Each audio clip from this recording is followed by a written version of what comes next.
5 August পরবর্তী টালমাটাল অবস্থায় গত মৌসুমে দলবদলের শেষ দিনে শতভাগ স্থানীয়দের নিয়ে দল গড়েছিল আবাহনী লিমিটেড। মধ্যবর্তী দলবদলে 2 ভিনদেশিকে যুক্ত করে শক্তি বাড়ায় ধানমন্ডির জায়ান্টরা। তবে চিরবৈরী মোহামেডানের শিরোপা জয়ের পথে বাধা হয়ে দাঁড়াতে পারেনি আকাশী নীলরা। মোহামেডানের গাফিলতির সুযোগে টিকিট পেয়ে যায় এএফসি চ্যালেঞ্জ লিগের প্লে অফের। 12 অগস্ট জাতীয় স্টেডিয়ামে আবাহনী আতিথ্য দেবে উজবেকিস্তানের দল AFC মোরাস ইউনাইটেডকে।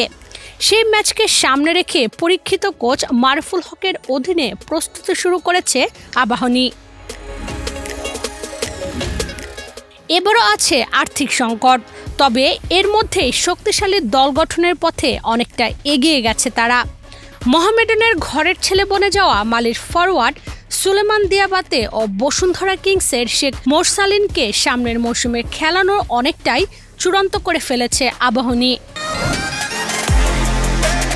Gold's Gym is a globally recognized and well-established fitness brand with over 600 franchises around the world. Now at the Boshundara Sports Complex and Boshundara City. Gold's Gym Bangladesh. Admissions now open. আর্থিক নিশ্চয়তা পুরোপুরি মেলেনি বলে একটু নিভৃতে দল গঠনের কাজ করছে রেকর্ড লিগ চ্যাম্পিয়নরা। দিয়াবাতে মোরসালিন ছাড়াও গত মৌসুমে স্থানীয়দের মধ্যে দ্বিতীয় সর্বোচ্চ গোল করা আল আমিনকেও ভেড়াতে যাচ্ছে। দিয়াবাতে টানা 6 মৌসুম খেলেছেন মোহামেডানে। গত মৌসুমে মোহামেডানের প্রথম লিগ জয়ও ছিল তার বড় অবদান। তবে এবার আর্থিক সংকটের কারণে দিয়াবাতেকে ছেড়ে দিতে বাধ্য হয়েছে সাদা কালোরা। সেই সুযোগটাই নিয়েছে আবাহনী। বসুন্ধরা কিংস ছাড়ার বিষয়টি নিশ্চিত করেছেন মোরসালিন নিজেই। আল আমিনও জানিয়েছেন ঠিকানা বদলানোর বিষয়টি। বসুন্ধরা কিংসের ফুটবলার হিসেবে প্রতিষ্ঠিত হয়েছিলেন শেখ মোরসালিন, ছিলেন তাদের বাইন্ডিং খেলোয়াড়। এই মৌসুম বাইন্ডিংয়ের বেড়াজাল থেকে মুক্তি পেয়েছেন, তবে বসুন্ধরা তার সঙ্গে নতুন করে চুক্তি করেননি নানা কারণেই।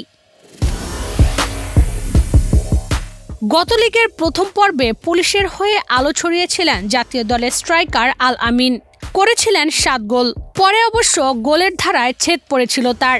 দিয়াবাতে মোরসালিন আল আমিনদের নেওয়াটা যেমন আবাহনীর জন্য স্বস্তির, একই সঙ্গে কিছুটা অস্বস্তি সরাচ্ছে দলের ফর্মে থাকা মিতুল মার্মা ও মিডফিল্ডার মোহাম্মদ হৃদয়ের দল ছেড়ে যাওয়ার গুঞ্জন। শোনা যাচ্ছে দুজনের সঙ্গে যোগাযোগ করেছে বসুন্ধরা কিংস। তবে আবাহনীর কর্তারাও আশাবাদী গত মৌসুমের সেরা 2 পারফর্মারকে ধরে রাখতে।